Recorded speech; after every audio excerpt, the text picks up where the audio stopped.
Welcome back, everybody. I'm here with present airline pilot who flies all over North America and around, has seen this world from above, and I had a chance to meet him about a year ago, right? Correct. And well, his name's Joe, so everybody say hi to Joe. The reason his face is blurred out is because he is currently a pilot, and this would be a conflict of interest. Correct. Yeah, we're all of our companies make us sign an agreement where we're not allowed to speak to any media and any questions. Actually, any pilot has presented to them in the United States by any media organization needs to be directed to our company spokesperson and or union representatives. Basically, they don't want any of us talking to any media about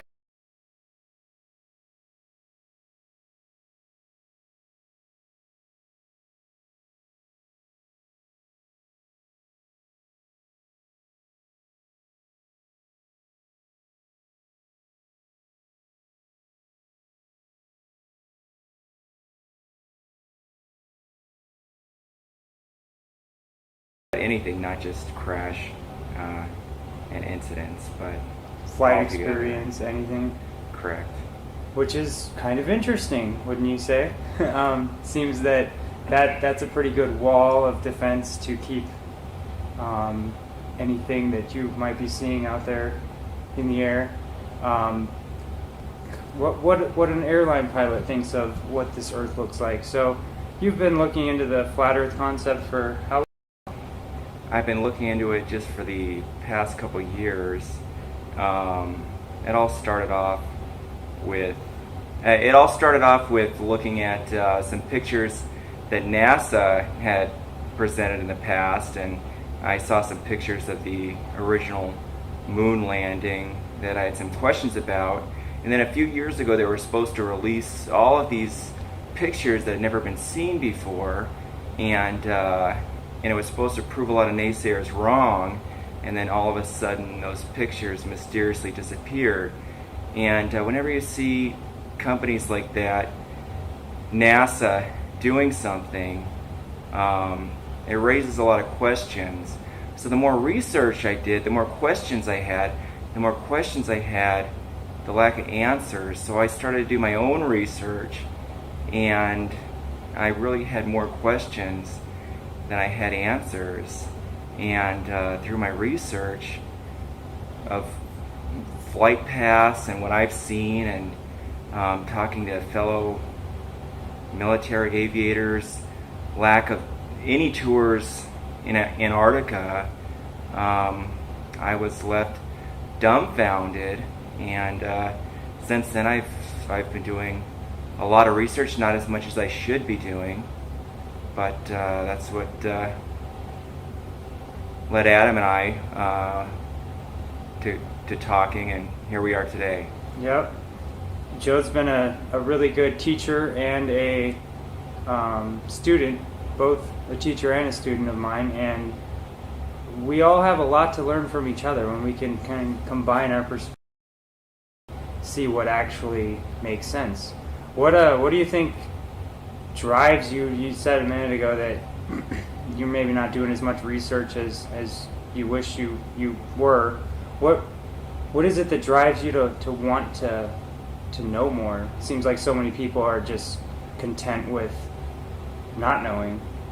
Well, I think that's exactly it, is the more you learn, the scarier it is, because if it is true, and the evidence has led me to believe so, I just flew back from Dubai, and I was in Bali, Indonesia before that, and if it is true, then it means we're all on a farm and we're being lied to, and it's like you're a sheep on the farm, maybe not for the slaughter, but then other sheep come to warn you, hey, you're on this farm and and you may want to escape people, maybe like Jesus and Buddha and many others before them that have been persecuted.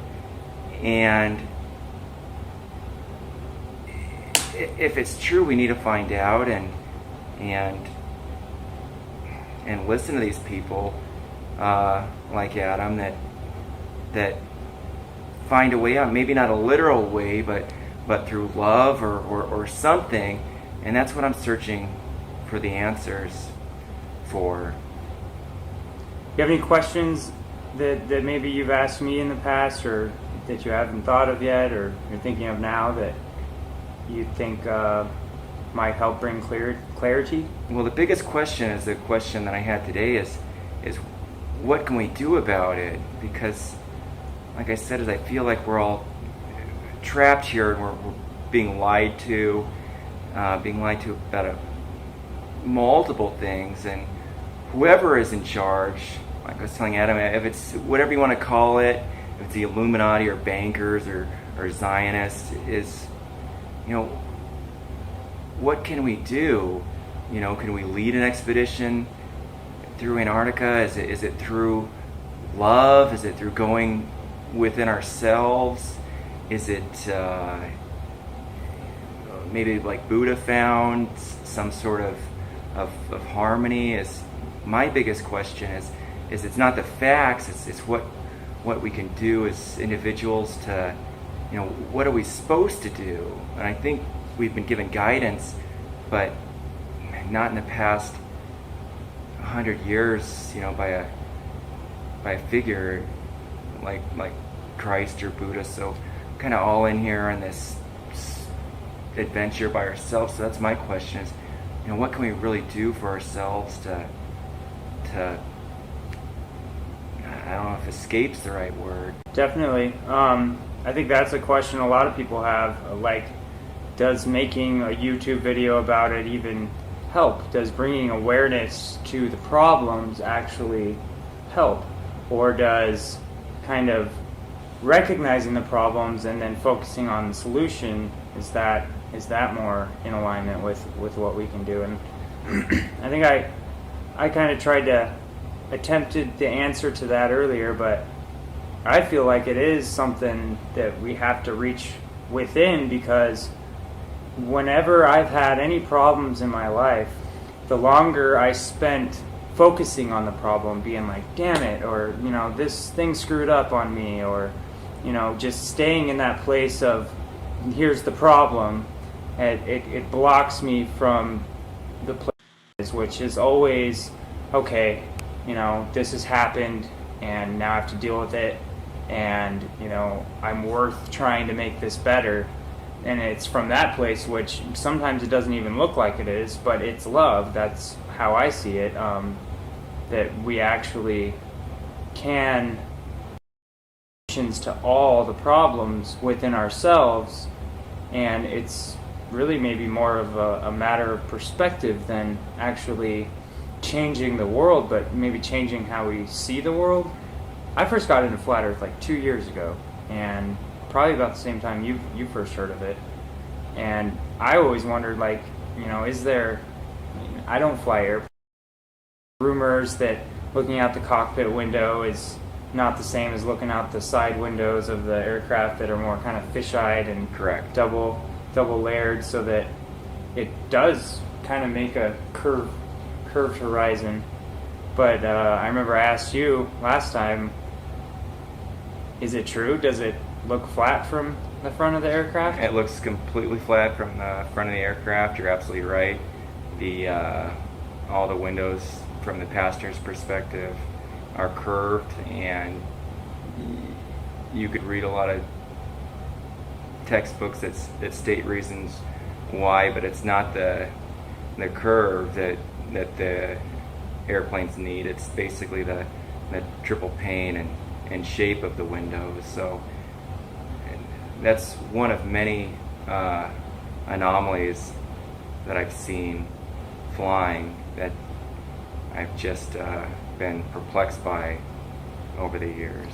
One thing I've noticed, well, I've been on a couple flights, and probably the last one was in 2014. I flew all the way to New York and back.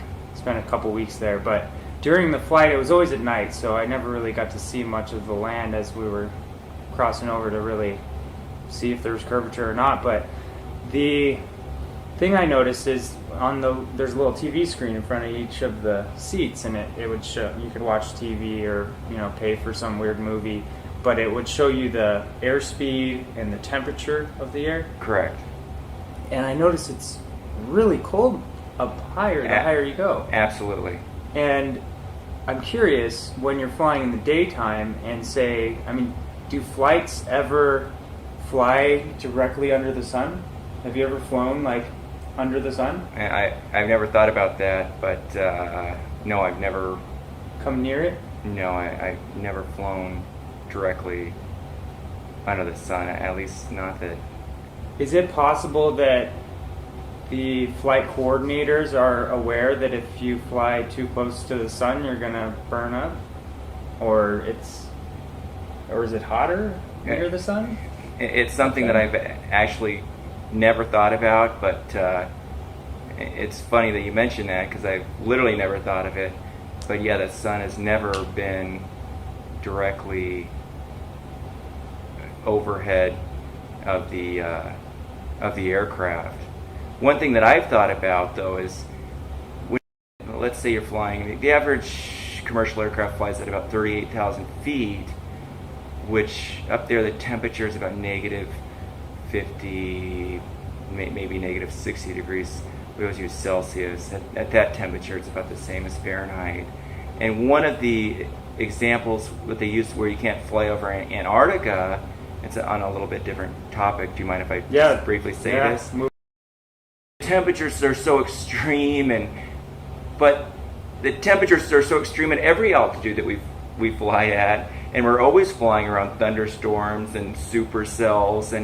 And once I heard that the argument of these extreme temperatures, you can't get more extreme temperatures literally than what we fly. And ice can't freeze.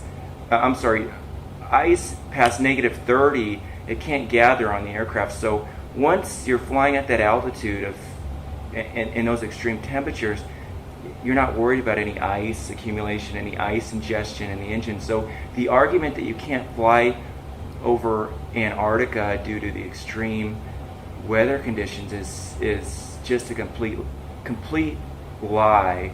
Like I said, I've never thought about the sun thing, but I've thought about the zero flights over Antarctica, and that's led me to more questions. But I'll definitely have to look more into the sun. I've never seen overhead.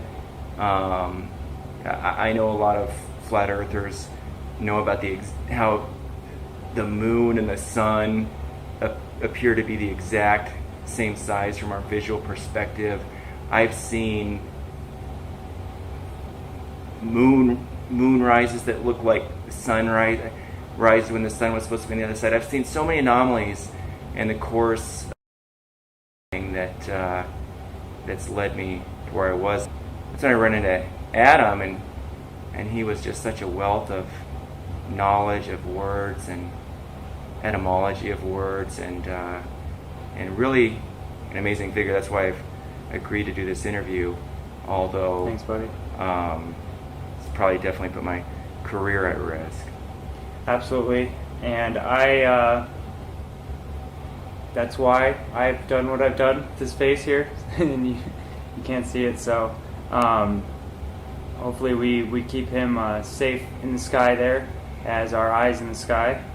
And I really appreciate you going out on a limb for humanity, really, is what you're doing it for, and for yourself to make your world a better place. But yeah, I think this might be one of the things that, it seems to me one of the things we can do is talk to each other and bring awareness to what the truth is, because they say the truth sets you free, but they don't usually mention it scares the shit out of you first. So another question I want to ask you about the sun is, I've seen video from airplanes where the sun, from their perspective, appears beneath them. Have you ever witnessed that, or have seen those videos, or what's that? Maybe it's far enough away, I can imagine, but I'm not sure if I exactly understand the question in terms of it. like you see clouds. Maybe I'll show a clip on here, but I don't know if you've seen it, where you see the light from what appears to be the sun coming through clouds from off in the distance, like on the other side of those clouds, not way up in the sky. Oh, in terms of it setting and it's Yeah, it could be like towards sunset time. I would imagine it would have to be in order for it to even be possible to do that. But you haven't seen any of those videos, or I'd have to look at the videos, but I've seen multiple times where the sun's beneath me. I've never seen it where it's directly over the ground or something like that. But yeah, I guess I'd have to. I mean, like off in the distance. Oh, off in the distance, plenty of times, yeah, where you're higher than the apparent sun. Than the apparent sun, absolutely. Have you done any research into refraction? I have not, no. Okay. Well, have you heard of Rob Skiba?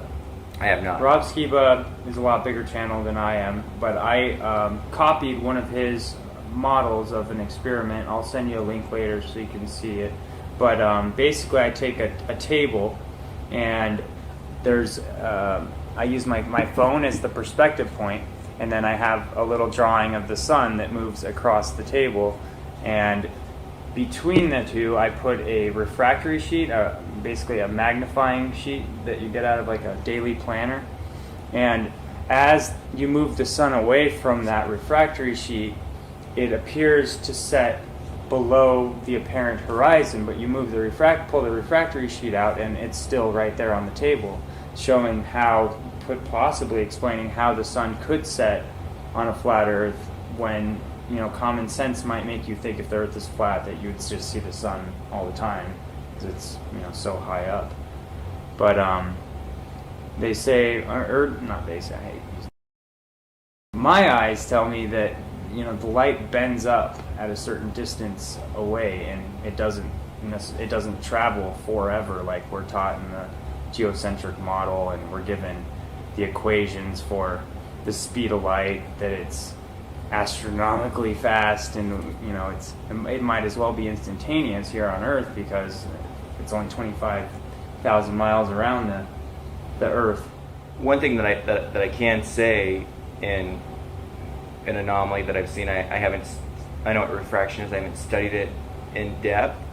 One thing that I have noticed flying that has completely blown my mind is the sun rises in the east and sets in the west, and there's been plenty of times where we've been flying eastbound late at night. We do a lot of red-eye flying where you leave at 10 o'clock at night and then land at 6 in the morning, but where the sun is set, and you would actually, where it's just set on the other, set in the west, and then you see a little glimpse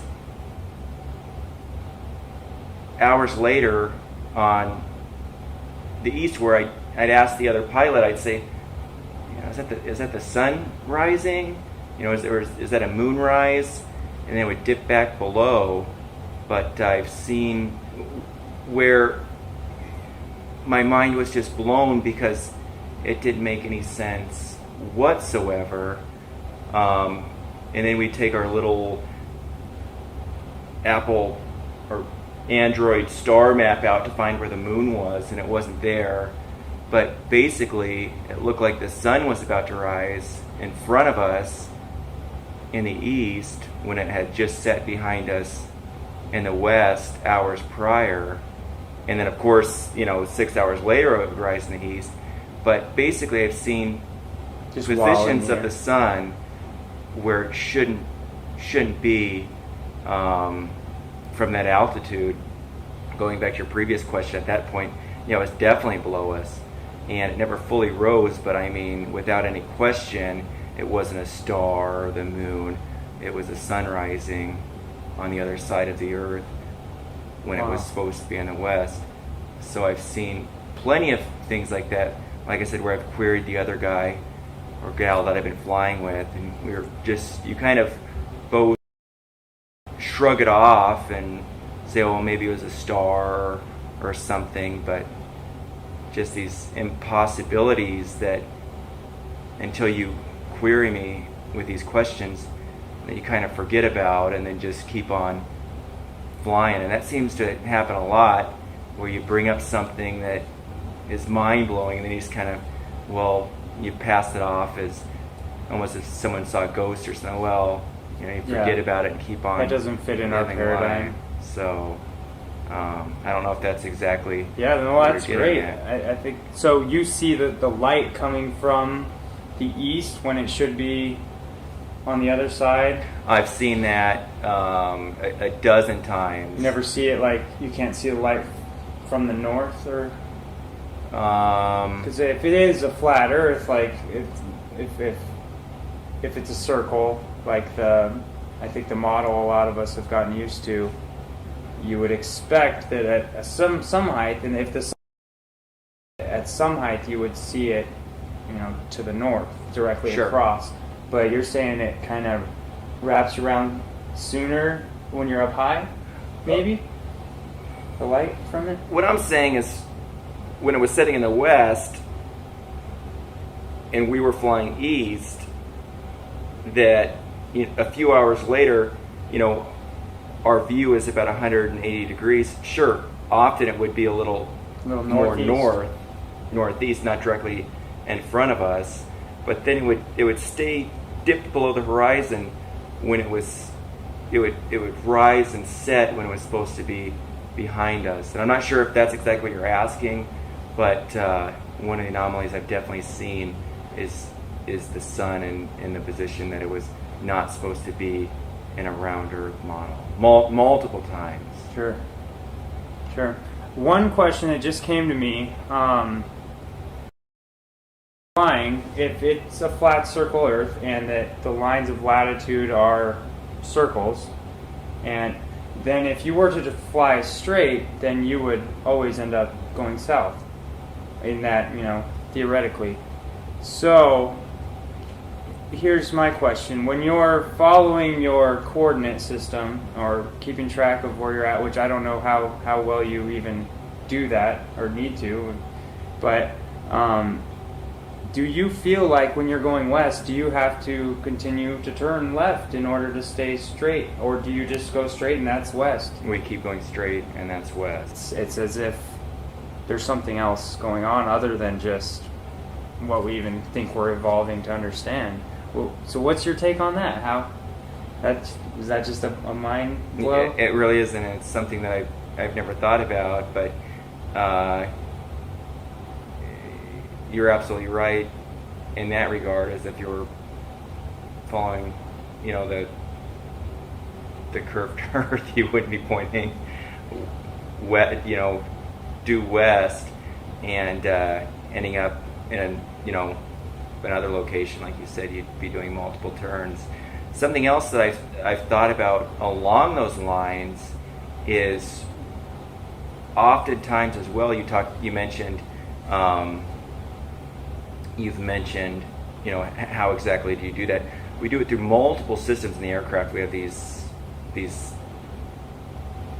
have GPS and these internal navigation systems, VOR systems, NDB systems. We have so many navigational systems, but oftentimes you'll be flying along, very oftentimes you'll be flying along, and all those will go haywire, and so then you'll just be getting coordinates from, you know, our government air traffic control on exactly how to fly, and then they basically say that they're, you know, jamming the radar, they're practicing it for war games or something like that.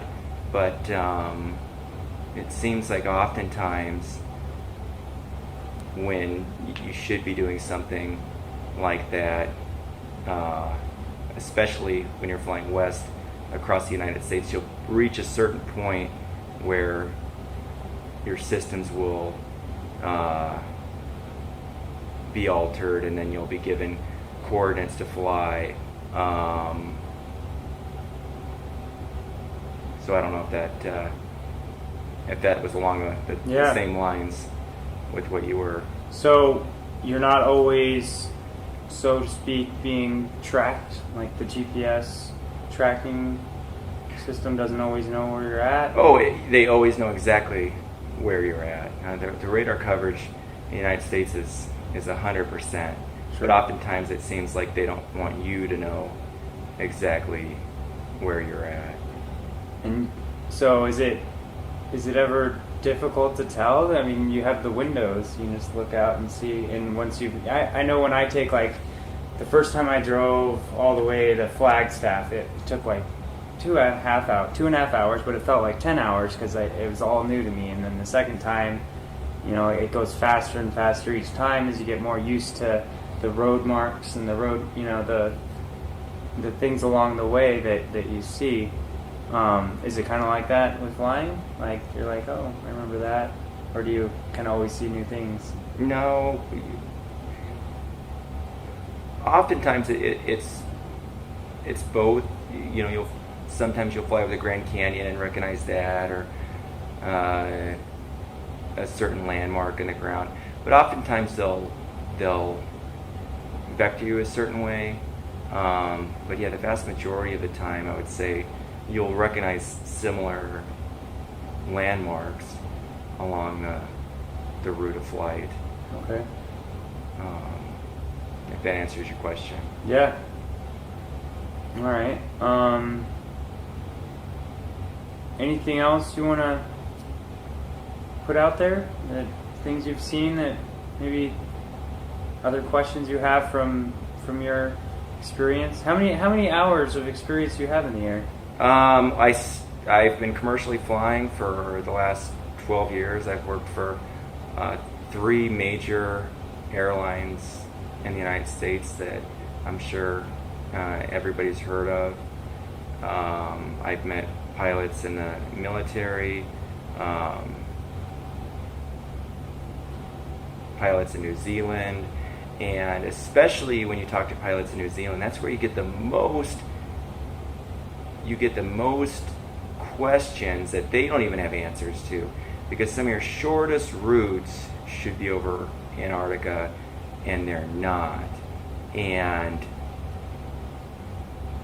they have questions.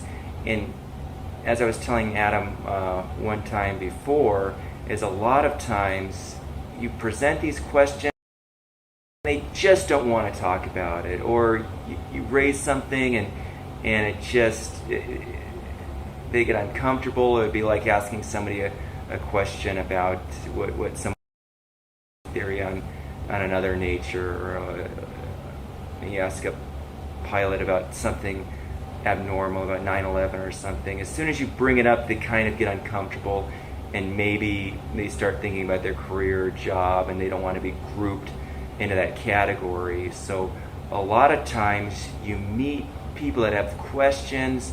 I think all of us as aviators have questions. We see things that don't make sense. So many pilots have seen strange things that I don't even want to go off on another tangent. But like I said, so many of them are concerned about their financial careers, their family, their medical. You mention something and you're crazy, you lose your medical license and your career is over. And there's so much fear out there that we're really not allowed to talk about any of this. And it's horrible. And it's not just pilots, it's astronauts, it's everyone, where you sign these waivers that you're not allowed to talk about any of this, because the fact of the matter is they don't want you to know that essentially we're all on this farm here, and what are we doing on it is the ultimate question. So, and that's what I got out of Adam, is I hope love is the escape. I'm not talking about going out there and doing anything crazy, but going within. I've talked to another pilot who was open to this. He talked about tapping the source, God, spirituality, something is if this is all artificial, find the reality, tap into that, get that information, and leave the farm. That's what I've got. Yeah, rise above it. Good stuff. Well, not sure what else we can cover. You mentioned 9/11, and I've heard from a lot of pilots that that maneuver of aircraft is something to be pretty impressed with, as far as being able to maneuver a plane to make those types of turns and just nail those buildings so dead on center. Yeah. Every pilot knows it. Even if they don't know it, if you ask them the physics, if you ask them the air speeds, they'll it's called your maximum operating airspeed. They do tests on every aircraft that at a certain speed an aircraft will literally just disintegrate in the air, that it's not structurally able to take that. It's happened with it was Japan Airlines. It hit some extreme turbulence many years ago, and the aircraft reached an airspeed not even close to what the aircraft on 9/11 reached, and they break up. Stuff starts falling off, and they reach these impossible airspeeds, and everybody knows it. I could go on and on about Mach tuck, Mach buffet. Once you're at that altitude, even at that low altitude, at that high airspeed, even the slightest pitch or bank, you're gonna go into a Mach tuck. The aircraft's gonna stall. The engines are gonna compressor stall. It's an impossibility that, once again, everybody knows, but nobody wants to talk about. And you hate it because then all of a sudden you hear people say, "Oh, he's one of those truthers," but in reality, it's a joke. It really is. It's everybody knows it, but no one wants to talk about it. It'd be like if you had that neighbor that everyone knew was doing something wrong, or back in the day, the president that had a slave that he was sleeping with, that everyone knew about, but nobody wanted to talk about it. And that's one of the sad realities of this system that we're living in, is it's all fear-based. You talk about it, you're going to be labeled as crazy, a conspiracy theorist, you're going to lose your job, and that's the sad reality. And it's all linked. Like I said, I think the same people behind that are the same people that are pulling the wool over your eyes. So yeah, it seems that they work very, very hard to deceive us, and they teach us from day one. They put this thing in our face, right when we're old enough to not even read. They say, "Oh, this is where you live," and you can question it. You can, wrap your head around it. You can see it all, but on the bottom, it almost always says, "Not for educational purposes." I don't see it on this one, though. Oh, it's probably on there somewhere. I've never looked, but it's usually on the base, but this one doesn't have that. I saw that in Daphne Rimmel's video the other day. It doesn't feel like that the truth of flat Earth is going back in the box. It seems like it keeps growing, and the first time I heard of it, it was completely retarded. I could not even consider that. No. I was looking into Hollow Earth and Admiral Byrd's trips. Have you heard of Admiral Byrd? I have, yeah. And how he went to the North Pole, but then changed his story and said it was the South Pole, and then says there's more land down there. And part of it, to me, it feels like a distraction, because they say, "Oh, is there more to explore in the North Pole?" And he says in his little interview that, "Oh no, it's getting quite crowded up there, but on the other side of Little America in Antarctica, there's a whole lot more to be found."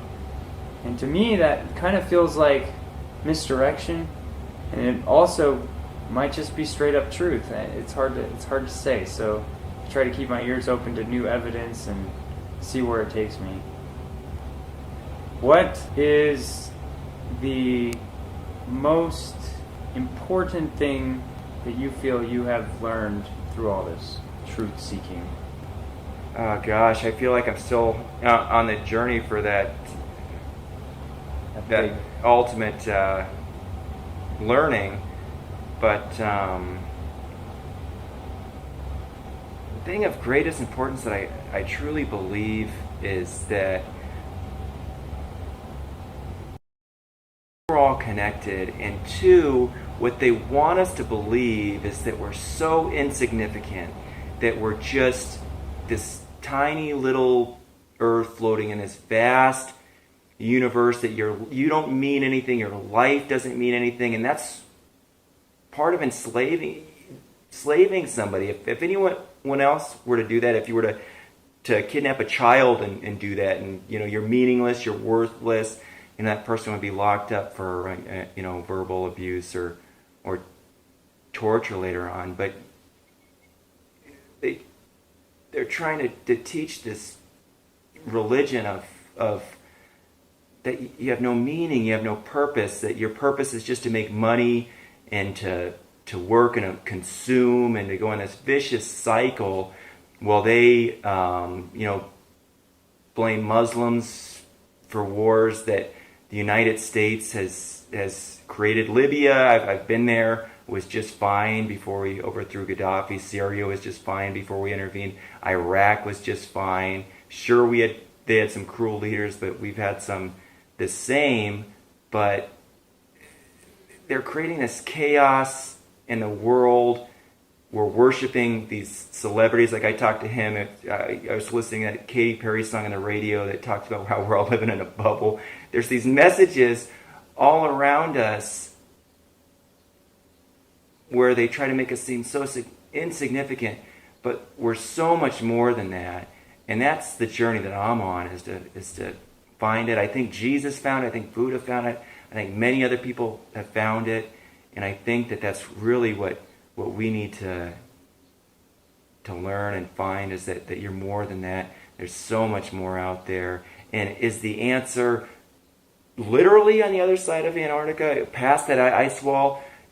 Once you get out there, is it like literally a sheep that escaped from the farm, and now all of a sudden you're in the way you're supposed to be? Is it literally? Is it metaphorically? Is it spiritually? That is the ultimate answer. But the biggest thing that I've learned is that it's one of those, and that this isn't it. We're not just some nobodies here. We are everything.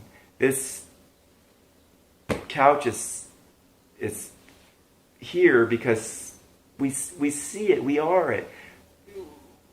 Light shines on it, but we perceive it, and that's what we are. We are everything.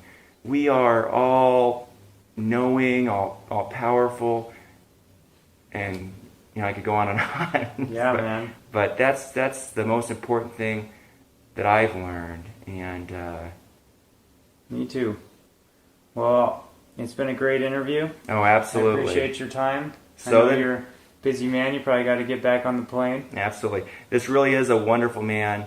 The first time I ever met him, he really was a Christ-like figure in terms of his love for people and truth, and there's not a bad bone in his body. When I met him, I have to say that his message to you all is important. He knows way more than he's probably showing on this channel, because sometimes these interviews are difficult, but please continue to listen to his messages, because like he just said, the truth's out there, and the truth is the only thing that's going to set you free. And we have to learn from each other and learn from people like this that I believe have a gift that need to be shared with you all. So please like, subscribe, share it with your friends, and get this message out there of not just flat earth, but love, and that we're all being duped, and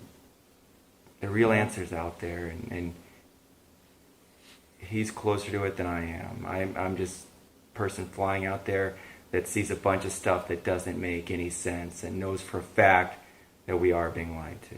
So all I have to say. So it's been a pleasure, and thanks for having me on your channel. And I hope it doesn't mess with my career, but I guess if it does, then it'll even prove it further that it all is one big lie. So thanks for your time, and it's been a No fear. great experience. Yes, sir. Awesome.